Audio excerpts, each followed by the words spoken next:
If you've been following along with the last few episodes, then you know we've been going through the list of C-sharp friendly desktop app development frameworks designed for Windows.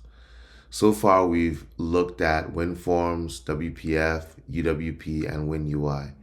And from that selection, our choice was to use UWP for one primary reason. Of all the technologies, it was the only one that we were able to use to deploy to the Xbox and debug while running on the Xbox. In this video, we're going to be going through and building out the entire game from beginning to end using UWP as the underlying technology. This is a full stream of consciousness video, so we won't be editing out long build times, and you are encouraged to follow along. If not, the source code can be found on GitHub, and I'll add a link in the description below.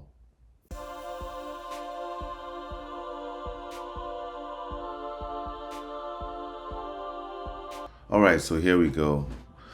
Let's get into it. It's the day we've all been waiting for, and we're about to build this game out. And of course, the technology that we've chosen to use for this is UWP, not because Blazor and all those things aren't great, and we might do another video where we convert this UWP application into Blazor, but as of right now, UWP is the only technology available to a C-sharp developer using Visual Studio and yada yada yada that is straightforward enough for general purpose programmers that would deploy to the Xbox. I know that there's all kinds of toolkits and everything for doing that, but if you're using Visual Studio or .NET and you just want to build a casual game or casual programming, basically UWP is the only thing that will actually deploy to the Xbox. So let's go ahead and create a new blank application. So actually gonna not call it block game. Let's call it something else. I don't like block game. Let's call it shapeshift. Call it shapeshifter. And if you've played Tetris before, then basically what we're building is essentially a Tetris clone. Again, we're not copying everything in Tetris. I don't have any knowledge of the code base of Tetris. This is purely for educational purposes, just to show people how to program games and how to deploy to the Xbox, right? So the application is called Shapeshifter. Sadly, we can't use .NET 8, but maybe we can use the language features, and that gets created. Here we are. And we just build.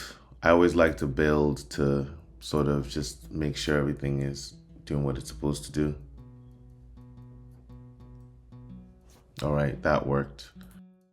All right, so the first thing that we want to do, the first thing I like to do is I like to structure my code base into the various things that I'm going to be working on, right? And so I like to have a UI folder, or actually I guess a library folder. And then I have a UI folder. And then inside of my UI folder, I would have a controls and a pages. Controls, wow, my typing is horrible. And pages. All right, so that's the basic structure. And actually another thing that I'm gonna need is I'm gonna need media. And obviously inside of media, I'll probably need images, I need sounds, and I'll probably need videos. I mean, this is all boilerplate. Call it audio.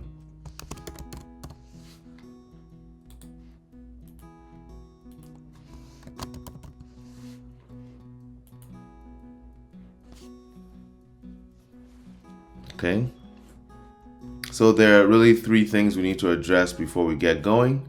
One of them are the rules of the game, which from a rules of the game perspective, we're really talking about Tetris. I think everybody knows how that functions and and how that would work. Basically, you have blocks that fall, or you have shapes, a series of shapes, I think 7 shapes that fall downwards towards the bottom of the screen of the game surface.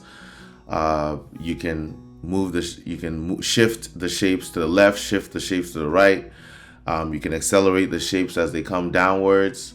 When they hit the bottom, they get wedged in the bottom, right? They can't go any further. And any shapes that fall next, another shape appears at the top and falls down. If it lands on top of the previous shape, it basically is wedged there, right? So the shapes can stack on top of each other. You typically want to have all the shapes all lined up and filling up one horizontal line, or parts of the shapes, right? The shapes are made up of blocks, and basically when the shape is wedged, it's no longer a shape, and it basically becomes a part of, the blocks become a part of one individual line, and then you wedge them down that way. So we'll give an explanation of how it works and move from there. So based on the explanation of how the game works, the first thing we really have to worry about is the block itself. And I like to start at the lowest common denominator and basically figure out how that works, and then I mutate it over time as we move forward. So the key thing that we're gonna try to do is we're gonna make sure that we have a control that represents the blocks.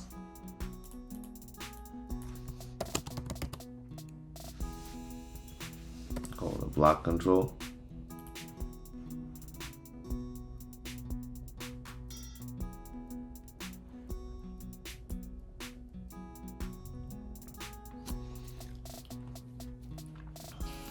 And we'll talk a little bit about how the block is going to work. But the block would basically fit into a game field. So what I want to do is I want each individual block to basically be a piece of one of the slots in a grid that represents the entire game field, right? So another control that I would have to have is obviously then the game field control. And the game field control is essentially just going to be a visual structuring of the blocks themselves.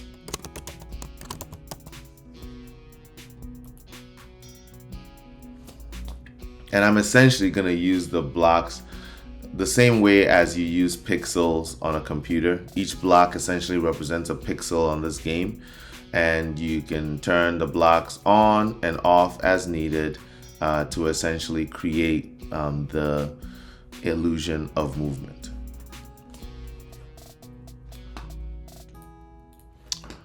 So in the game field itself,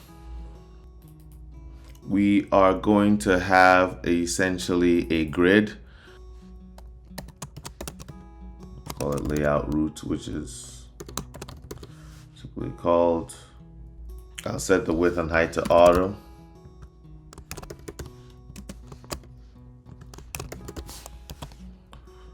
All right. So what we basically want to do now is we want to create rows and columns on the grid that represent the rows and columns of the game. And we obviously want that to be inputted by the user. So we will add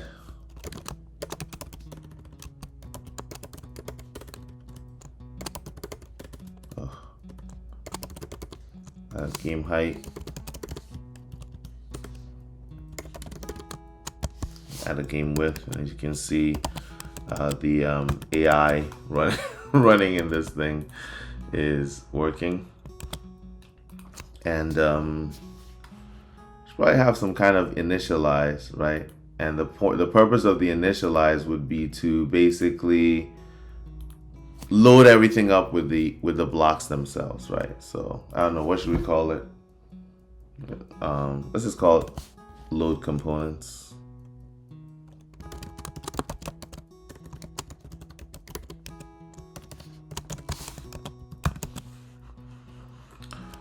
And I'm gonna call this when everything is loaded.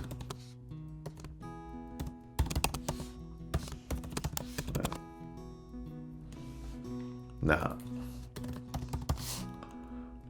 when it's loaded, we call load components.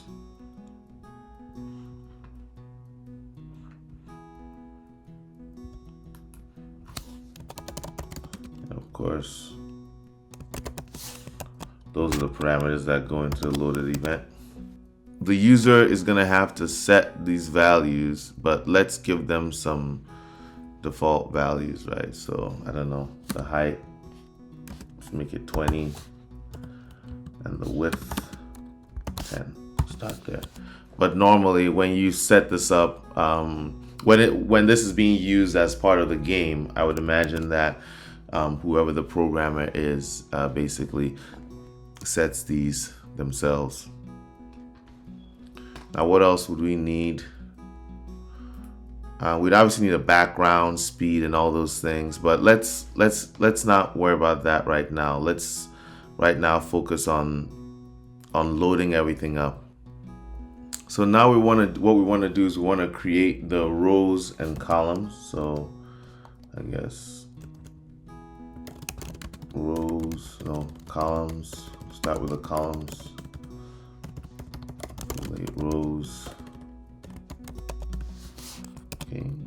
So in here we basically just loop through, and based on the game width, we will create a bunch of columns in our layout root grid.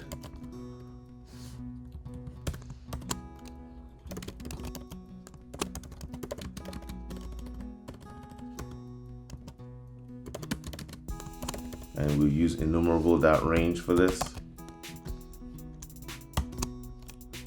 We start with 0 and we go to the game width.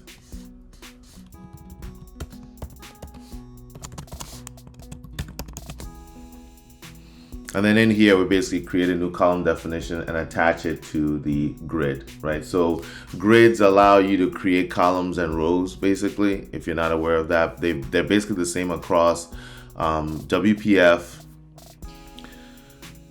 the Departed, Silverlight, Metro applications, UWP applications, which are these, and I believe that even Xamarin Forms and .NET MAUI use this concept of grids, right? So they've remained ubiquitous. They haven't had to suffer through all the craziness of like the different dialects of XAML. That being said, there might be different behaviors based on the environment that you're in. I know that the .NET MAUI grid does not necessarily behave the same way as the WPF and UWP grid, which are pretty deterministic. Like the way you set them up based on a language is essentially how they structure. There are a little bit different rules associated with grids in .NET MAUI, so just be aware of that. So we're gonna create a new column definition. In fact, I don't think you can do well. Let me not column definition.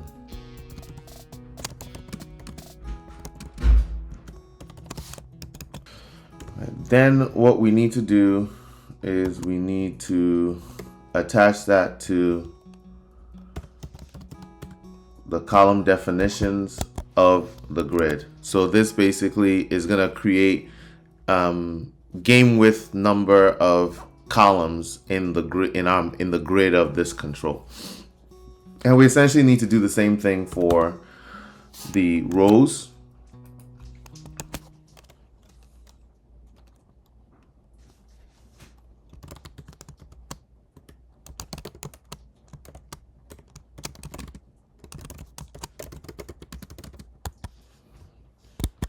All right, so AI is doing our work for us really well.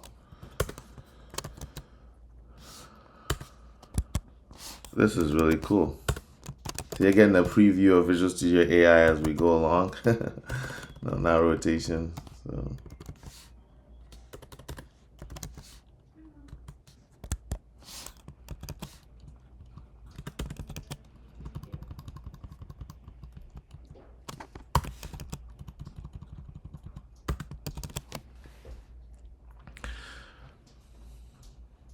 All right, so now we have our grid specified, and now we can populate our controls in that grid. And why did we set up the rows and columns first? If you're familiar with UWP and again XAML, you basically have to have your rows and columns in place before you place items in those rows and columns, because when you place the item, you specify the row and column that the item goes to. This is a departure from technologies like HTML, where you basically take, like you're creating a table, like an HTML table. While you're creating the table, you put the items inside the table.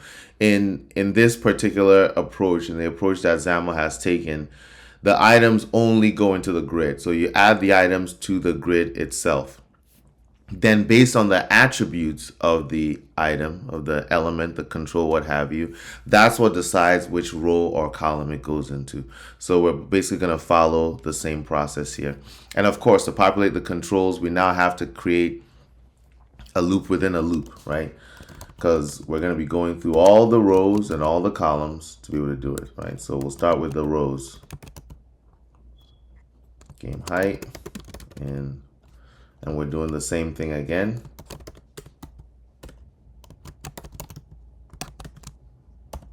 Start with 0.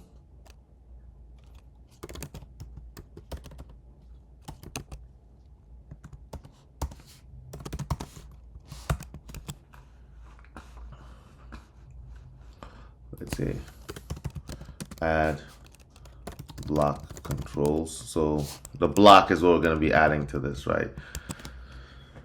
And again, you have to think about this like the pixels on your computer.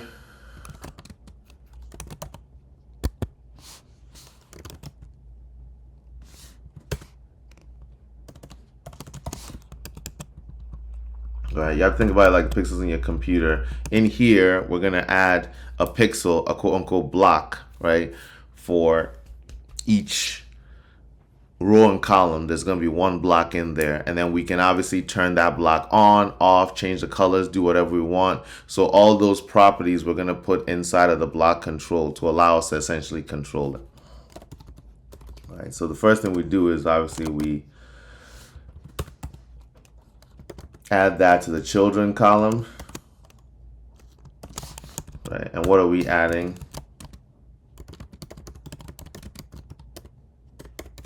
Right. We're creating a block.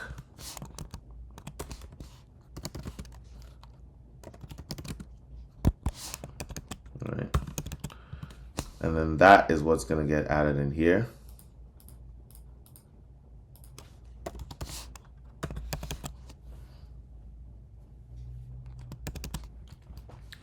Now we want there to be a relationship between the block and the game field, right? So we can actually create that. So we just go in here and let's just add a game field column here.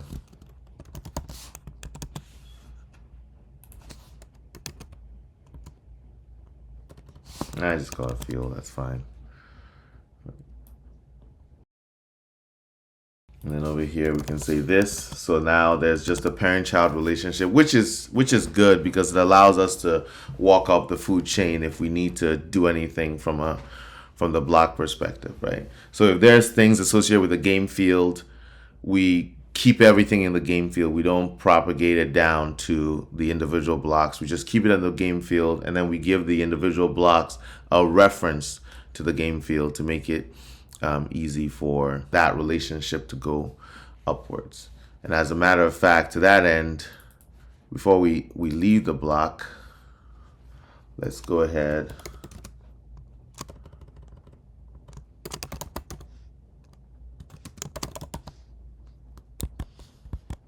all right, and we just set that value there so we have access to it. Boom. And we are done. So now we have our block, and the block has been added to the grid, and also the block has a reference to the game field. Let's now set the row and column of each individual block, right? And you can use the set value to do that. Set value and grid. Grid. Can't type today. column property, and the column property would be the game width, and block dot set value. And then we're gonna set the row property, and that would be the game height. Setting this property, which in XAML are called attached properties, allows you to basically add additional properties to any control. So you don't have to have controls with thousands of properties, right? At any point in the future, you can just add a property to the control based on references to other libraries and whatnot that give you the ability to basically do things, right? So this way we don't have to necessarily have a column and row property on the block or on the grid itself or what have you, or a special function that allows you to do that. You can just on the fly add it. And this pattern is used quite a bit in XAML. It's a really, really good pattern. It's one of the cool things about XAML, actually. So we got our layout route now.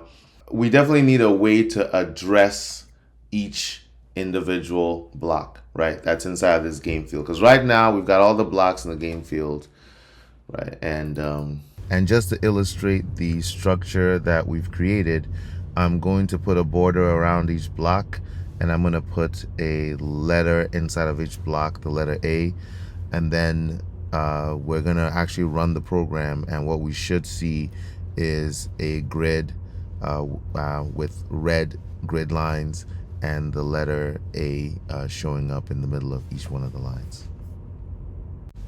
To center the text block in the middle of our block control, we use the horizontal and vertical alignment properties.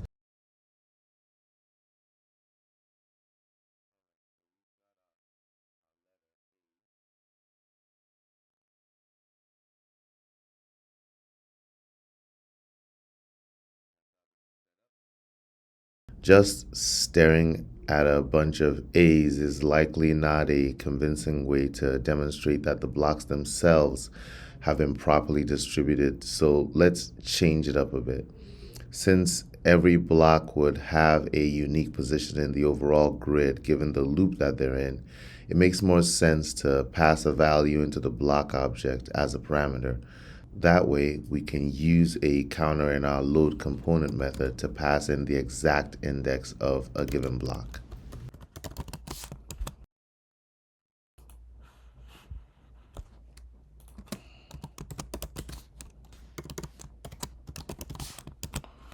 This is just for us to do some testing to make sure everything is working.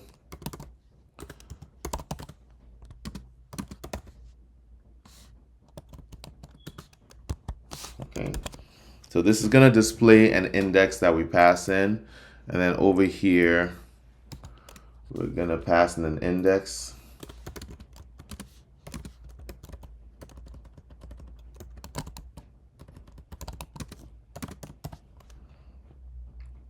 And then pass an index. Come on. And then we just increment the index. So this should loop through and print a different index for every single block in our entire game field. Then over here, what I'm going to do is I'm actually going to add the game field.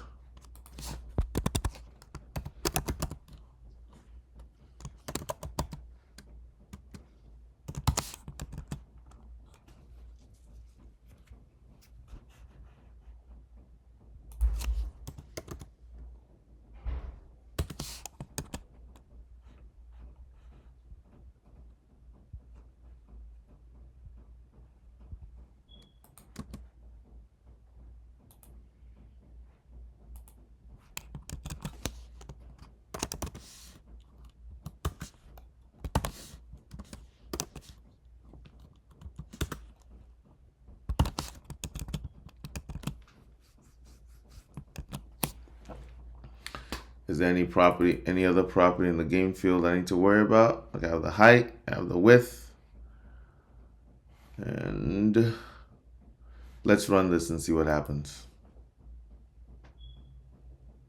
Ooh, it failed.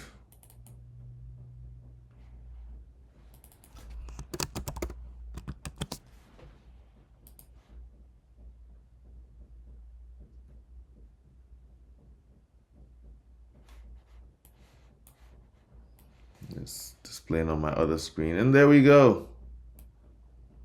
Got our blocks 0, 1, 2, 3, 4, 5, 6, 7, 19. That's it. So it's going down like that. So that seems to be working. And we have our individual blocks here. But what if we wanted to get this block or block 145, block 156, block 37? How do we find the individual blocks? Right now they are stuck inside of a control, but they're not really addressable in any way, right? So to make them addressable, what we're going to have to do is basically also put them into a list that provides us with some kind of index as to where they are located.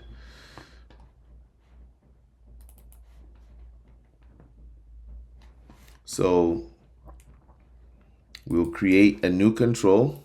Not a new control, so we'll create a class, and this class is going to represent where we store the blocks themselves. And I'll just call it a block collection.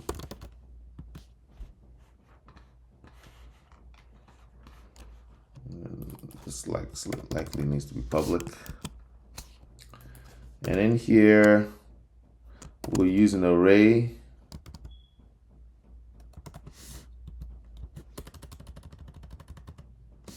of blocks.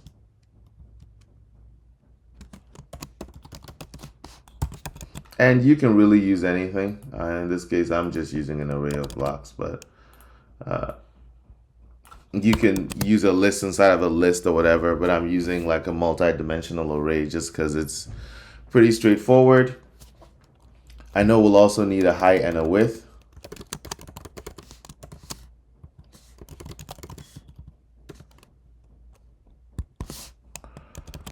Okay, and then we'll set our block collection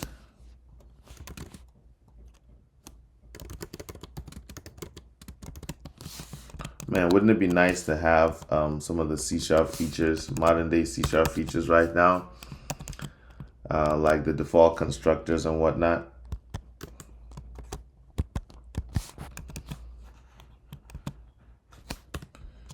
All right, so then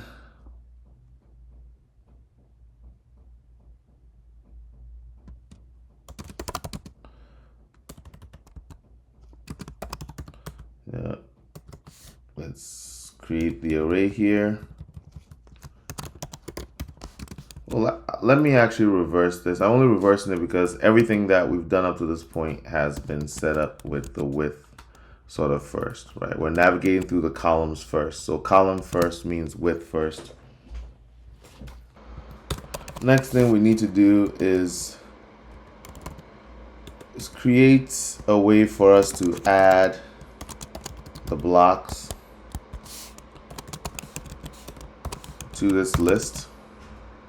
But as you can see, if we're going to add the blocks, we need to know what the column and row that it's in. As a matter of fact, I don't like this.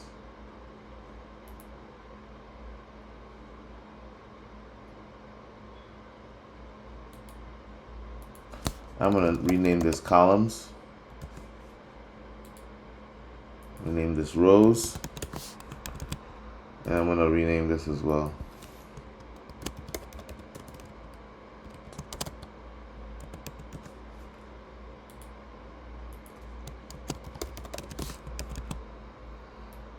And also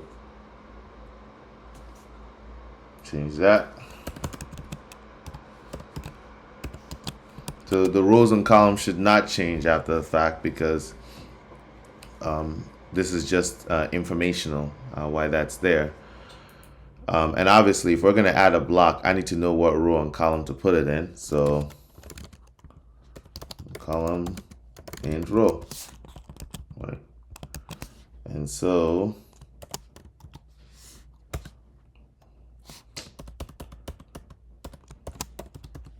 we have the blocks, we have the column, we have the row,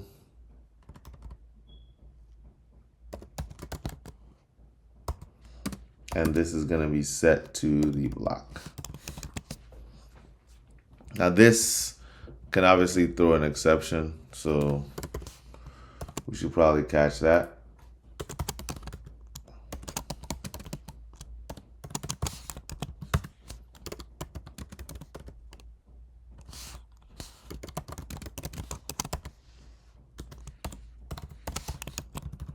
And we can give it cool names.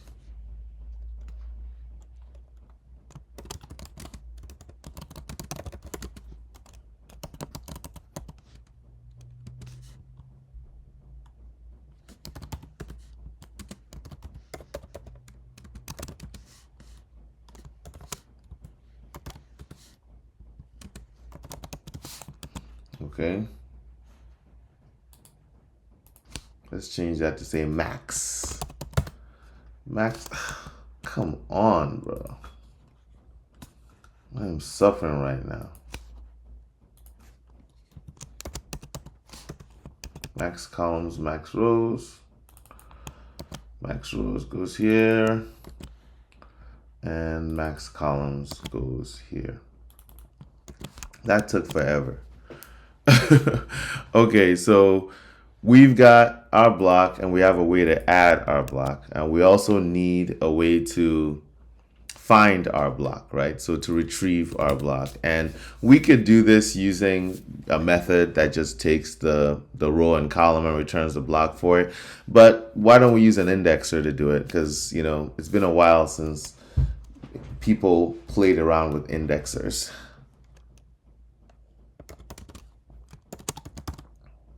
Since I played around with indexers, let me say that.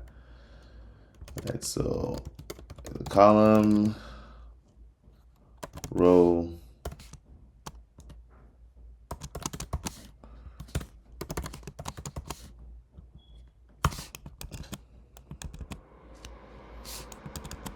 and now in here,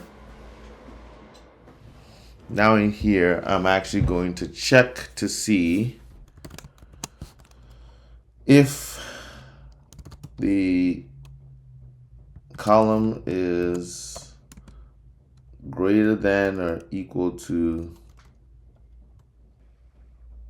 I'm just gonna return a block no matter what, right? I'm gonna return the last possible block in that situation. So what I'm gonna do is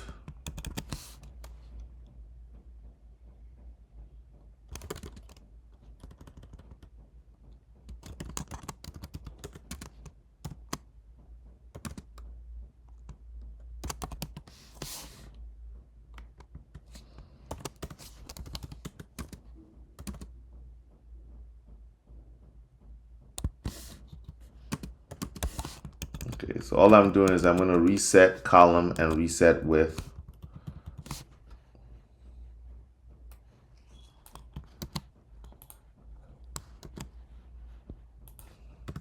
And then I'm just going to return the blocks of column and row, right? So change that to say row, row, max rows. So for this, probably, you know, this is something that I feel like I'm going to be doing a lot of iterating through. So I don't necessarily want to be throwing exceptions. I want to make it a little bit resistant to errors. So if you've gone over the index, if the caller has gone over the index, I'll just return the max for that number. So if you pass in a column of 100, I'll just return 20. If you pass a column of like 1,000, I'll just return, a row of 1,000, I'll just return 10 or what have you. But then I do need to throw an exception. Okay, but then I need to do the same thing in the other direction, right?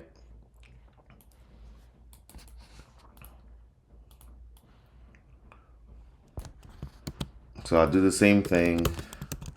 In this case, it'll be 0 and 0 and 0. It'll be all zeros and 0 and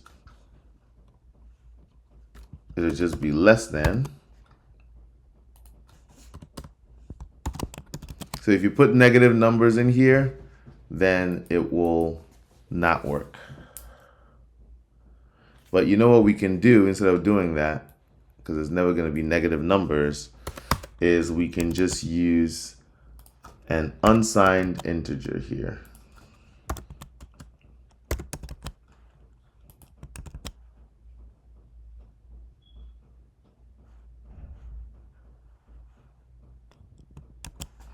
And then we can go up here and do the same thing. These are all unsigned because they're never going to be anything other than positive numbers.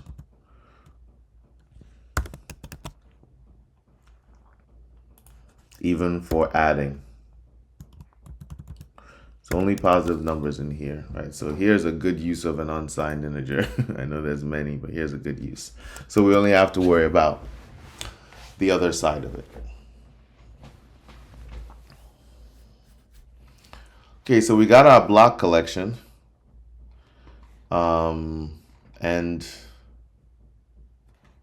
I think that's basically it. I don't think this needs to do anything else. Yeah, so then in here, what we want to do is we basically want to save it. Once we add it to this root, then we just want to save it, right? So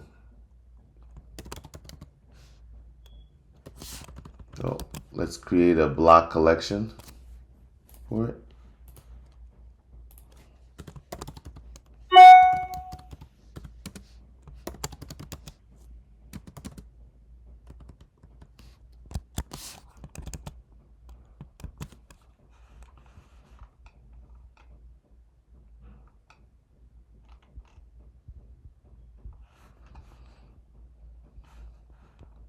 And then we might as well add it here.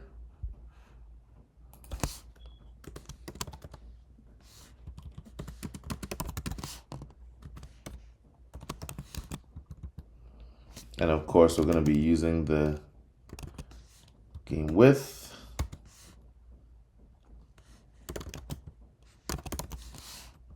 Game height. And of course, the game width and game height will only be unsigned integers as well.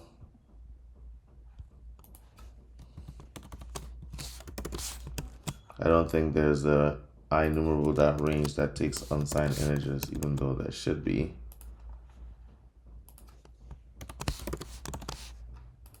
So I'm just converting them.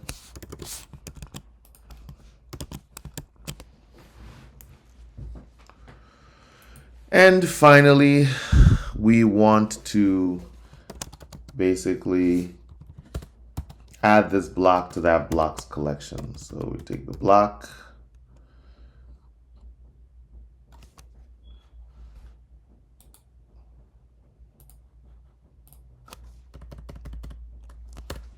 and just to make everything more legible,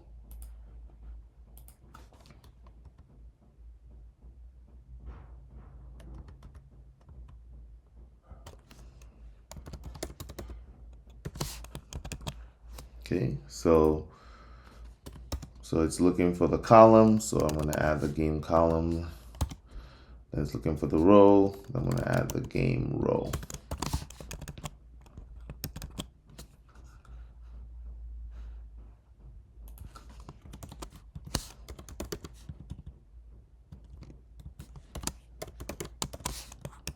Convert it back. I'm surprised that enumerable.range does not take anything else.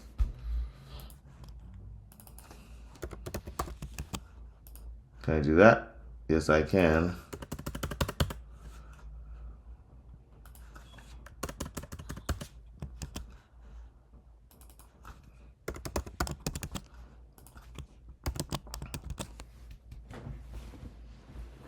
All right. So I think we're all set with this.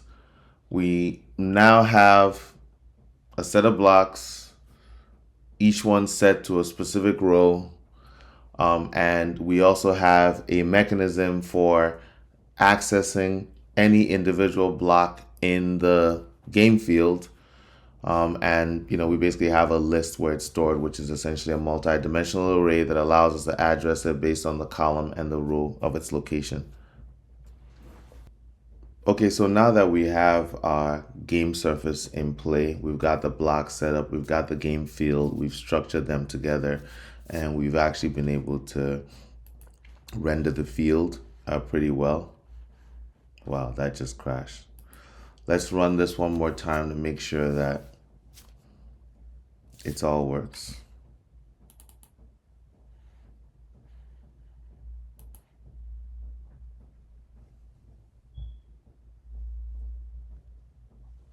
Wow, this is a lot to deal with.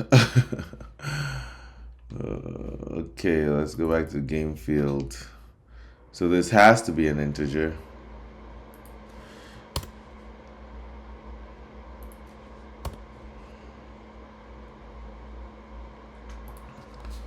And over here, I have to do the conversion.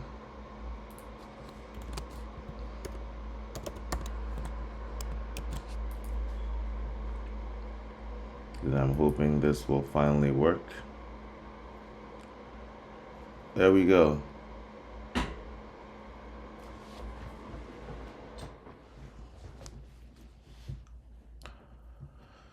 So we got our game field.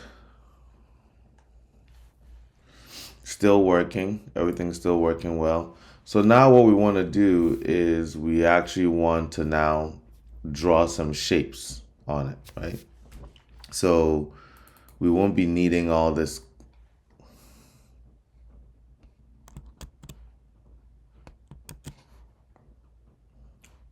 Starting to wonder what exactly it is that I'm doing that's causing this. Is this an Apple thing or this is just a weird thing? Because this never used to happen on Windows.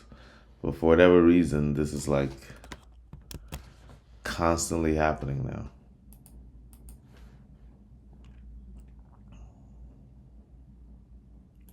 So we don't need that. And we also obviously don't need this. Let's get back to default. Our tests are over. And the block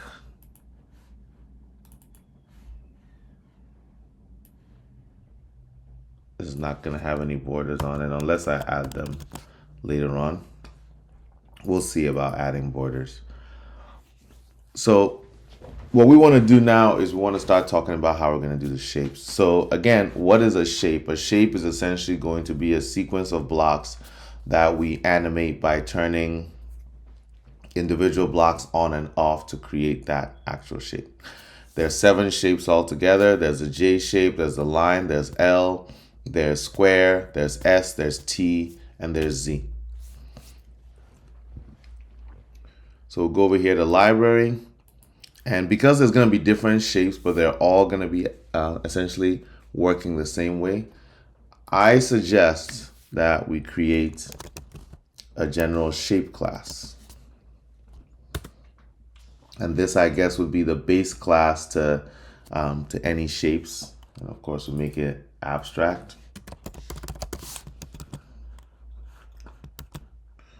And I'm just going to create a folder called shapes. I forgot to do that, and I'll put this in here just so everything is organized. And then let's add all the individual shapes themselves. L shape. Then we have I do it a different way.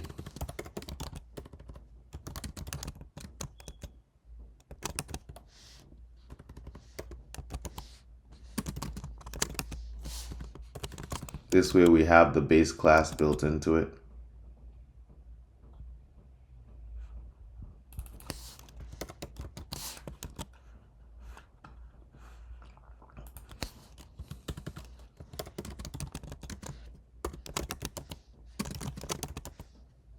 That's a little trick that I use.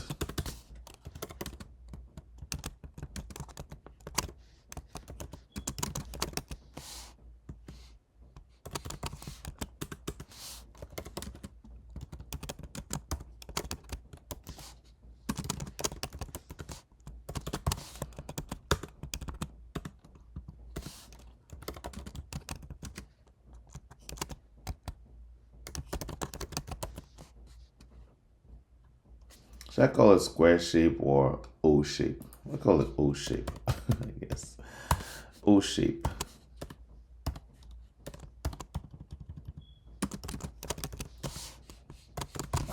So the O shape is basically the square. The I shape is basically the line. I mean, since we're using letters, let's just have them all be letters. And now I can just refactor them into their own class, right? So it's a quick way to prototype things. Matter of fact, normally I just keep them like this in there and then basically do this at the end of everything. But for now, it's fine. Where did I start from? Can't remember the first one I created. Was it an L shape? Yes, it was. So make this public and set it to shape. Okay. So there's obviously going to be certain things about the shape that are the same across all shapes, right? So the shapes all obviously have to have, let's go over the shape. They all have to have some kind of background color to them, right? And I'll use a brush background. Okay. So because there's different colors associated with every single shape, there would typically be a background associated with every single shape. And I think the field itself probably needs a background as well. So let's add a background to the field, because that's how we're gonna know, because the field has a general background, and then when we turn on a shape, it's gonna have the color of the blocks are gonna have the color of that shape. But when we turn off the shape or move it down, then certain blocks need to disappear. So the shape needs to know what the background color of the field is, so that, because that's basically what it needs to change its old colors to. You'll see what I'm talking about. Let's just go through and do it. So I'm going to also set this to a brush and call it field background, just so.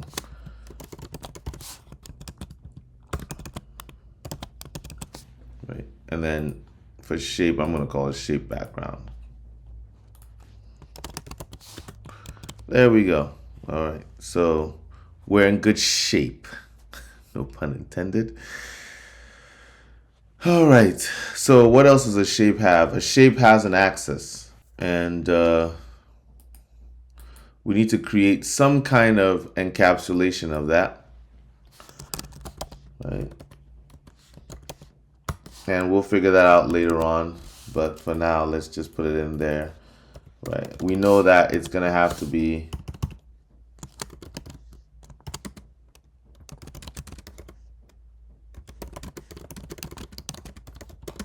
the 90. I think it could be 0. It can be 90. It can be 270. It can be 180. Right, and then the 0 and 360 are essentially the same. Then it goes back to 0, right? So let's move this here. Then it goes back to 0, right? 360 and 0 are basically the same thing. So that's the axis, right? We know it's got to have that. So a shape has an axis.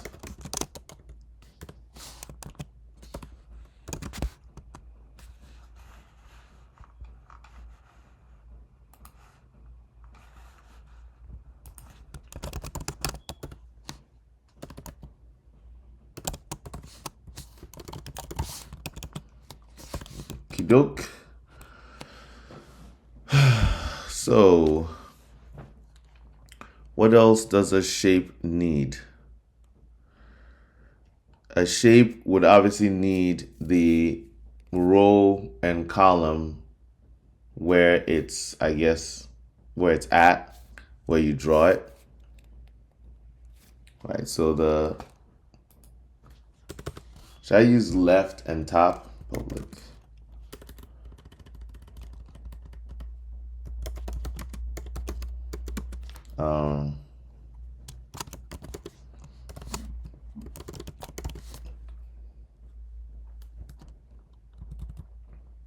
let's just stay with the same naming convention.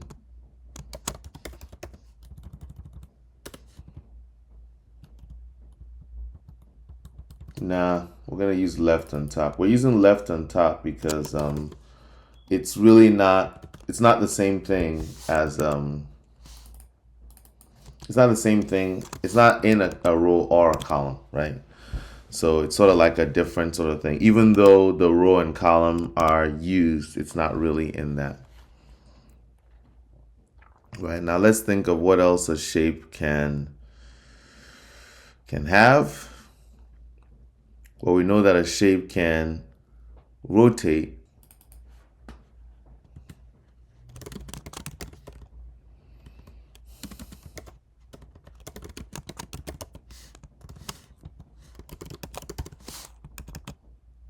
Actually, we'll just keep it. I'm going to make this into a number. So I'm going to keep this internal. And so in here, I'm going to start at 90. So that's the starting number. And then we'll basically use implicit operators to do assignment of it, to convert it from in to and from in. So access is really an integer, but it's going to be an integer that we treat in a very unique way, right? So there we go. So in here, well, let's start with converting it into an integer. Right. So in here, what I'm going to do is I return just the value, that value.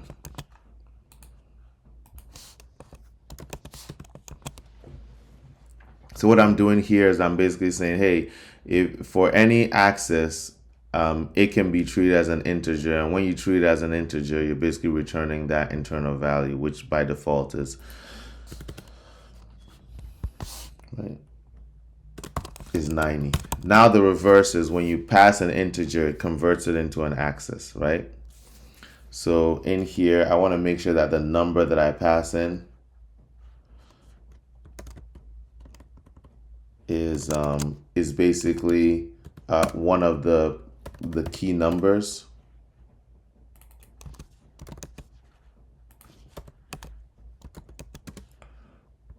So if it's 0, or if it is 90, or if it is 180, or if it is 270, and I guess if it is 360 as well, even though 360 is 0. Right, so if you pass any of these values in,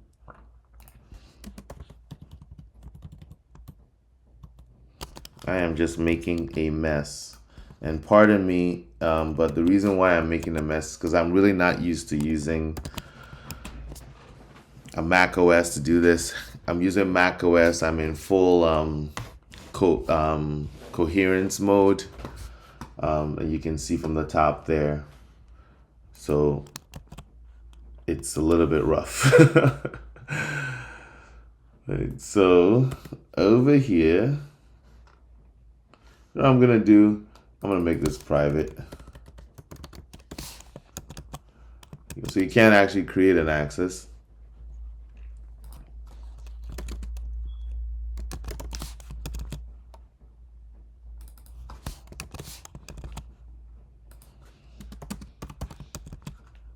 Right. So I just made a little bit of change in this line. I've set it so that you can pass if you just pass a normal access in, it's going to be 90, but it takes a value. If you don't pass a value in, then it just sets it at 90. Otherwise, you can pass a value in. And of course, over here, if it's not one of these values, I'm going to just throw an exception anyways.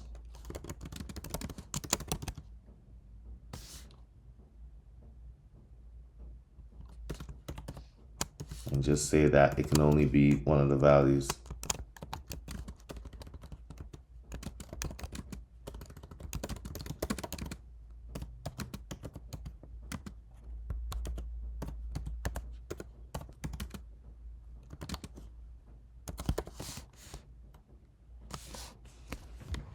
All right.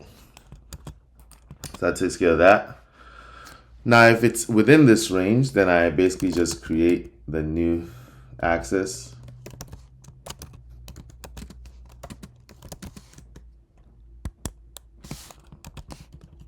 Passing in the value.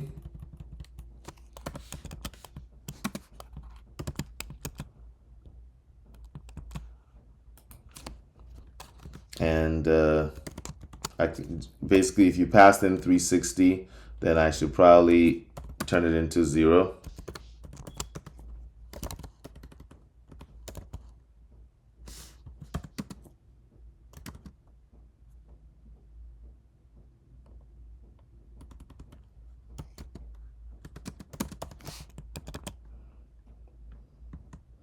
And then I can just return the new axis. So this is great because basically once I set the axis on the shape now, that value, that shape axis, that value, once it's set somewhere, we essentially know what it is, right? So now that we have our properties set, let's add some methods to be able to draw and clear the shape, right? So, but these are going to be abstract because basically in the concrete definitions of the shape, that's where it will actually be specified. In here, it's just it's just a generic thing. So every shape should have the capability to be drawn, and I guess you'd be drawing it on a game field. And every shape should also have the capability to be undrawn. And again, you're going to use the game field. Additionally, we need to have some capabilities to detect whether or not the shape can move left, whether it can move right, whether it can move down anymore, right? Because once it hits another shape or the bottom of the game, it's basically done. So we need to know whether it can move down. And then we also need to know whether it has enough space to rotate. So these are all capabilities that have to be implemented for each individual shape. So if you're a shape, you have to have these things, right? So once again, these will obviously be abstract because the implementation is going to be different based on the kind of shape. Obviously, a line and a circle are not going to do the same thing, or a line and a square, an eye and a circle, an I and an O. All right, so this would be a Boolean. Can descend, right? So this just determines whether or not I can go down.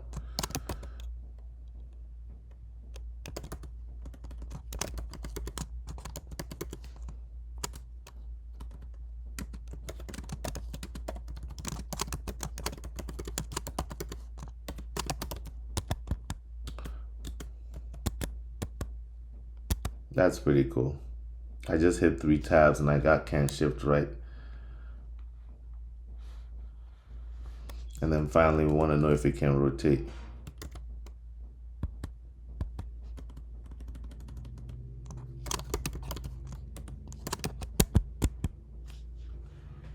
The next thing that we would want a shape to do is to be able to notify anybody out there that it's been wedged, right? There needs to be some call to say that it's wedged, which means that it's basically, it stopped. It can't move any further down. It's either hit another shape or it's hit the bottom of the screen. And this would be void. But this actually changes based on the shape, obviously, because wedging for O shape might be different for wedging for a Z shape.